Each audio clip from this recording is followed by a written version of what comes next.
ओम शांति। आज 16 जुलाई 2026 के सतगुरुवार के प्रातः मीठी मीठी मधुवन मुरली के बाप दादा के मधुर ईश्वरीय महावाक्य सुनते हैं।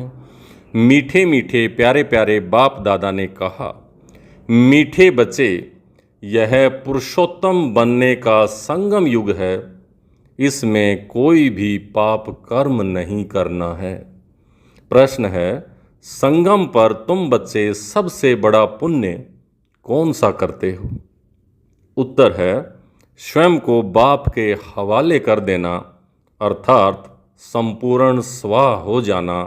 यह है सबसे बड़ा पुण्य। अभी तुम ममत्व मिटाते हो, बाल बच्चे घर बार सबको भूलते हो।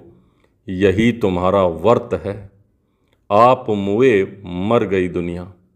अभी तुम विकारी संबंधों से मुक्त होते हो। गीत चला, जले न क्यों परवाना। ओम शांति। यह सब भक्ति मार्ग में बाप की महिमा करते हैं।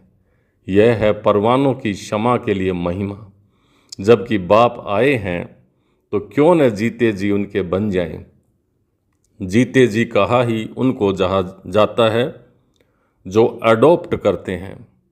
पहले तुम आसुरी परिवार के थे, अब तुम ईश्वरीय परिवार के बने हो। जीते जी ईश्वर ने आकर तुमको अडॉप्ट किया है, गोद लिया है, जिसको फिर शरणागत कहा जाता है। गाते हैं ना, शरण पड़ी मैं तेरे। अब प्रभु की शरण तब पड़े जबकि वह आए, अपनी ताकत दिखाए, जलवा दिखाए। वही सर्वशक्तिवान है ना, बरोबर उनमें कशिश भी है। सब कुछ छुड़ा देते हैं। बरोबर जो बाप के बच्चे और बच्चियां बनते हैं वह आसुरी संप्रदाय के संबंध से तंग हो जाते हैं। कहते हैं, बाबा कब यह संबंध टूटेंगे और छूटेंगे। यहाँ यह पुराना संबंध बुलाना पड़ता है। आत्मा जब देह से अलग हो जाती है तो बंधन खलास हो जाते हैं। इस समय तुम जानते हो सब के लिए मौत है, और यह जो बंधन है यह सब हैं विकारी। अब बच्चे निर्विकारी संबंध चाहते हैं। निर्विकारी संबंध में थे, फिर विकारी संबंध में पड़े, फिर हमारा निर्विकारी संबंध होगा। यह बातें और किसी की बुद्धि में नहीं होती। बच्चे जानते हैं हम आसुरी बंधन से मुक्त होंगे और मुक्त होने का पुरुषार्थ कर रहे हैं।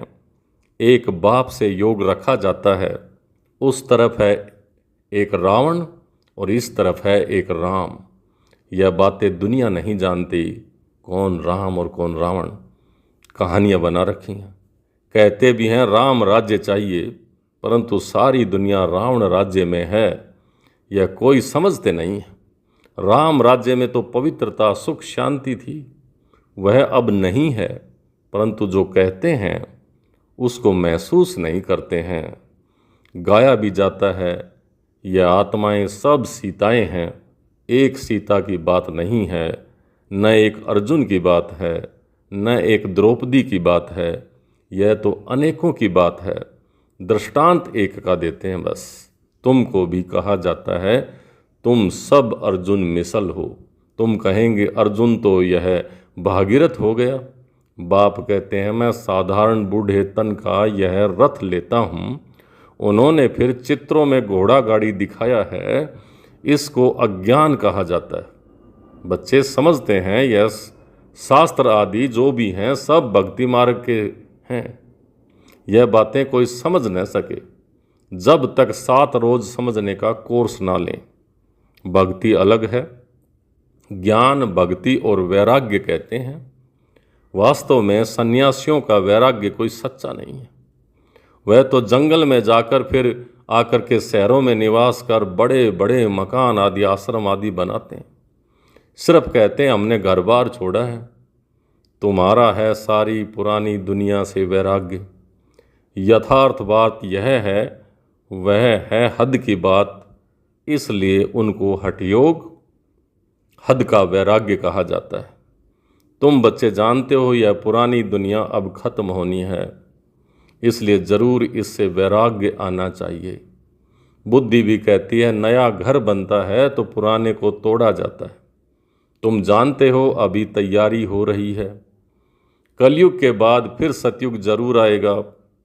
अभी यह है पुरुषोत्तम संगम युग। पुरुषोत्तम मास भी होता है। तुम्हारा है पुरुषोत्तम युग। पुरुषोत्तम मास में दान पुण्य आदि करते हैं। तुम इस पुरुषोत्तम युग में सर्वस्व सभा कर लेते हो। जानते हो यह सारी दुनिया ही स्वाह होनी है, तो सारी दुनिया का सर्वस्व स्वाह होने के पहले हम अपने को क्यों न स्वाह करें। इसका तुमको कितना पुण्य मिलेगा। वह है हद का पुरुषोत्तम मास। यह तो बेहद की बात है। पुरुषोत्तम मास में बहुत कथाएं सुनते हैं, व्रत नियम रखते हैं। तुम्हारा तो बड़ा भारी व्रत है। तुम्हारे भल बाल बच्चे घर बार आदि सब है, परंतु दिल से ममत्व तो मिट गया है। आप मुए तो मर गई दुनिया। खुद के मरने के बाद दुनिया में कौन क्या है, किसे एहसास रहता है। तुम जानते हो ये सब खत्म हो जाएंगे। हम बाप के बने हैं पुरुषोत्तम बनने के लिए। सर्व पुरुषों में अर्थात मनुष्यों में उत्तम पुरुष यह लक्ष्मी नारायण सामने खड़े हैं। इनसे उत्तम कोई भी मनुष्य हो नहीं सकता। लक्ष्मी नारायण विश्व के मालिक थे। तुम आए हो ऐसे पुरुषोत्तम बनने। सभी मनुष्य मात्र सद्गति को पाते हैं। मनुष्यों की आत्मा पुरुषोत्तम बन जाती है तो फिर उनके रहने का स्थान भी ऐसा उत्तम होना चाहिए। जैसे प्रेसिडेंट सबसे उच्च पद पर है तो उसको रहने के लिए राष्ट्रपति भवन मिला है। कितना बड़ा महल बगीचा आदि है। यह हुई यहाँ की बात। राम राज्य को तो तुम जानते हो। तुम सतयुगी पुरुषोत्तम बनते हो, फिर यह कलयुगी पुरुषोत्तम रहेंगे नहीं। तुम सतयुगी पुरुषोत्तम बनने के लिए पुरुषार्थ कर रहे हो। तुम जानते हो हमारे महल कैसे बने हुए होंगे। कल राम राज्य होगा। तुम राम राज्य में पुरुषोत्तम होंगे। तुम चैलेंज करते हो कि हम रावण राज्य को बदल राम राज्य स्थापन करेंगे। अब चैलेंज किया है तो एक दो को पुरुषोत्तम बनाना है भविष्य 21 जन्म के लिए। देवताओं की महिमा गाते हैं। सर्वगुण संपन्न, 16 कला संपूर्ण, संपूर्ण निर्विकारी, मर्यादा पुरुषोत्तम और संपूर्ण अहिंसक। अहिंसा परमो देवी देवता धर्म। तुम जानते हो और कोई मनुष्य नहीं जानते। तुम दूसरे जन्म में पुरुषोत्तम बनेंगे, फिर इस रावण राज्य का कोई नहीं रहेगा। अभी तुमको सारा ज्ञान है। अब रावण राज्य ही खत्म होना है। आजकल तो समय का भी कोई भरोसा नहीं है। अकाले मृत्यु हो जाती है अथवा किसी की दुश्मनी हुई तो उड़ा देते हैं। तुमको तो कोई उड़ा न सके। तुम अविनाशी पुरुषोत्तम हो। यह है विनाशी, सो भी रावण राज्य में। इनको तुम्हारे दैवी राज्य का पता ही नहीं है। तुम जानते हो हम अपना दैवी स्वराज्य स्थापन कर रहे हैं श्रीमत पर। जिनकी पूजा होती है वह जरूर अच्छा कर्तव्य करके गए हैं। यह तुम जानते हो। देखो जगदम्बा की कितनी पूजा है। अब यह है ज्ञान ज्ञानेश्वरी।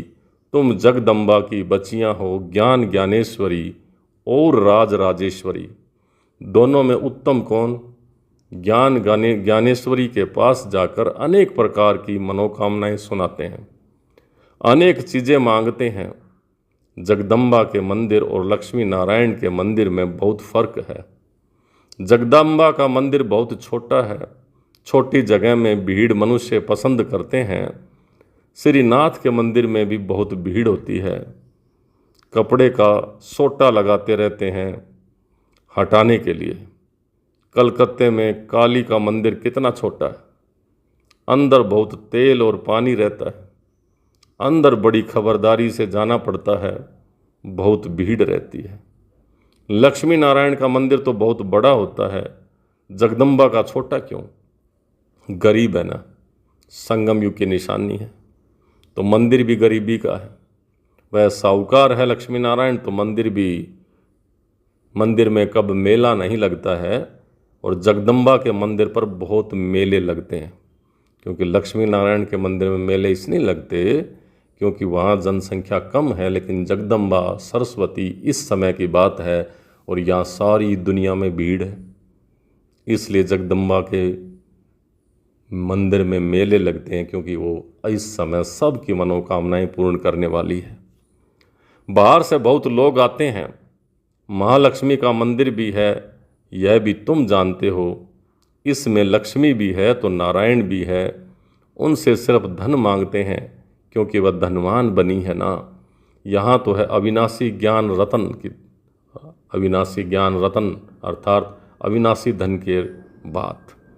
लक्ष्मी के पास जाते हैं, बाकी अनेक आशाएं रख जगदम्बा के पास जाते हैं। तुम जगदम्बा के बच्चे हो, सबकी मनोकामनाएं 21 जन्मों के लिए तुम पूरी करते हो। एक ही महामंत्र से सब मनोकामनाएं 21 जन्म के लिए पूरी हो रही हैं। दूसरे जो भी मंत्र आदि देते हैं उनमें अर्थ कुछ नहीं है। बाप समझाते हैं यह मंत्र भी तुमको क्यों देता हूँ, क्योंकि तुम पतित हो ना। मामेकम याद करेंगे तब ही पावन बनेंगे। यह सिवाय बाप के आत्माओं को कोई कह न सके। इसमें सिद्ध होता है यह सहज राजयोग एक ही बाप सिखलाते हैं, मंत्र भी वही देते हैं। 5000 वर्ष पहले भी मंत्र दिया था, ये स्मृति आई है। अभी तुम सम्मुख बैठे हो, क्राइस्ट होकर गया, फिर उनका बाइबल पढ़ते रहते हैं। वह क्या करके गए? धर्म की स्थापना करके गए। तुम जानते हो शिव बाबा क्या करके गए, श्री कृष्ण क्या करके गए। श्री कृष्ण तो सतयुग का प्रिंस था, जो ही फिर नारायण बना, फिर पुनर्जन्म लेते आए हैं। शिव बाबा भी कुछ करके गए हैं, तभी तो उनकी इतनी पूजा आदि होती है। अभी तुम जानते हो राजयोग सिखा कर गए हैं, भारत को स्वर्ग बनाकर गए हैं। जिस स्वर्ग का पहला नंबर मालिक खुद नहीं बने, वह तो श्री कृष्ण बना।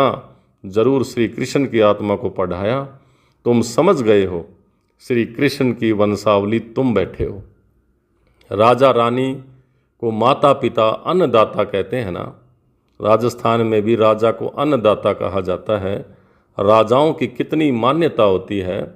आगे सब शिकायतें राजा के पास ही आती थी, दरबार लगती थी। कोई भूल करते थे तो बहुत पछताते थे। आजकल तो जेल बर्ड्स बहुत हैं, घड़ी घड़ी जेल में जाते रहते हैं। अभी तुम बच्चों को गर्भ जेल में नहीं जाना है, तुमको तो गर्भ महल में आना है। इसलिए बाप को याद करो तो विक्रम विनाश होंगे, फिर कभी गर्भ जेल में नहीं जाएंगे। वहाँ पाप होते ही नहीं, सब गर्भ महल में रहते हैं।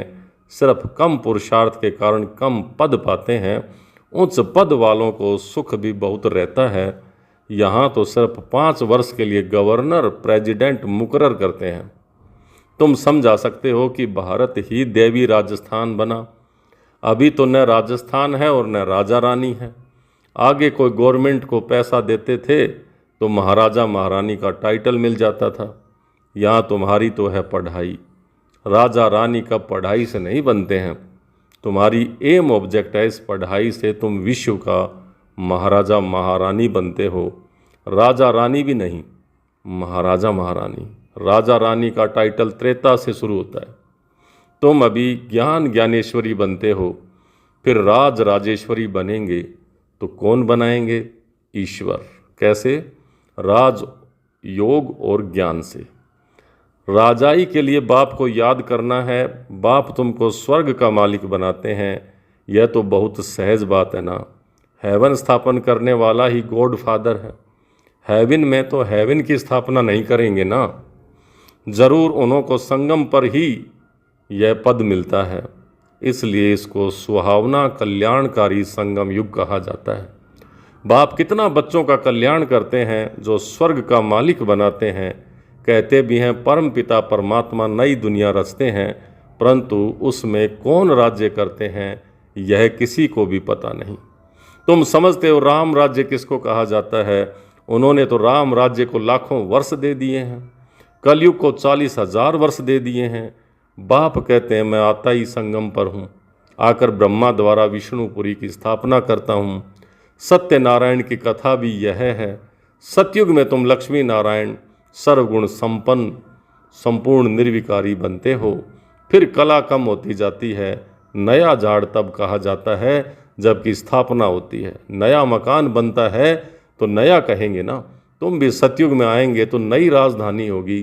फिर कला कम होती जाती है, स्थापना यहाँ ही होती है। ये वंडरफुल बातें कोई की बुद्धि में नहीं है।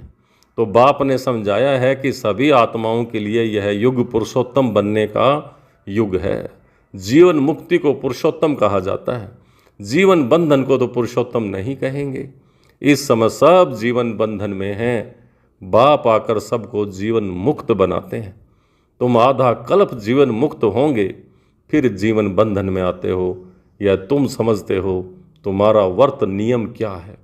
बाबा ने आकर व्रत रखवाया है, खान पान की बात नहीं है। सब कुछ करो, सिर्फ एक को याद करो, एक बाप को याद करो और पवित्र बनो। पुरुषोत्तम मास में बहुत करके पवित्र भी रहते हैं, तो ये पवित्रता ही सबसे महान व्रत है। वास्तव में इस पुरुषोत्तम युग का मान है तो तुमको कितनी खुशी, कितना नशा होना चाहिए। अब तुमसे कोई पाप कर्म नहीं होना चाहिए क्योंकि तुम पुरुषोत्तम बन रहे हो। अच्छा, मीठे मीठे सिकी लिधे बच्चों प्रति माता पिता बाप दादा का याद प्यार और गुड मॉर्निंग। रूहानी बाप की रूहानी बच्चों को नमस्ते। हम रूहानी बच्चों की रूहानी बाप दादा को याद प्यार, गुड मॉर्निंग और नमस्ते। नमस्ते मीठे बाबा, बहुत बहुत शुक्रिया आपका। धारणा के लिए मुख्य सार। पहला, इस पुरुषोत्तम युग में जीवन मुक्त बनने के लिए पुण्य कर्म करने हैं, पवित्र जरूर रहना है, घर बार आदि सब होते दिल से ममत्व मिटा देना है। दूसरा, श्रीमत पर अपने तन मन धन से दैवी राज्य स्थापन करना है, पुरुषोत्तम बनाने की सेवा करनी है। आज का वरदान, सहयोग द्वारा स्वयं को सहज योगी बनाने वाले निरंतर योगी भव। सहयोग द्वारा स्वयं को सहज योगी बनाने वाले निरंतर योगी भव। संगम युग पर बाप का सहयोगी बन जाना, यही सहज योगी बनने की विधि है। जिनका हर संकल्प, शब्द और कर्म बाप की व अपने राज्य की स्थापना के कर्तव्य में सहयोगी रहने का है, उसको ज्ञानी योगी तो आत्मा निरंतर सच्चा सेवाधारी कहा जाता है। मन से नहीं तो तन से, तन से नहीं तो धन से, धन से नहीं तो जिसमें भी सहयोगी बन सकते हो उसमें सहयोगी बनो। तो यह भी योग है, सहयोग। योग हमेशा सहयोगियों के साथ योग भी है। जब हो ही बाप के तो बाप और आप तीसरा कोई न हो, इससे निरंतर योगी बन जाएंगे। आज का स्लोगन, संगम पर सहन करना अर्थात मरना ही स्वर्ग का राज्य लेना है। संगम पर सहन करना अर्थात मरना माना झुकना ही स्वर्ग का राज्य लेना है। ये अव्यक्त इशारे ज्वाला स्वरूप स्थिति में रहे शक्तिशाली याद का अनुभव करो। समय प्रमाण रहे हुए जो भी मन के संबंध संपर्क के हिसाब किताब हैं, उसे ज्वाला स्वरूप याद में भस्म करो। लगन है, इसमें बाप दादा भी पास करते हैं, लेकिन अभी लगन को अग्नि रूप में लाओ।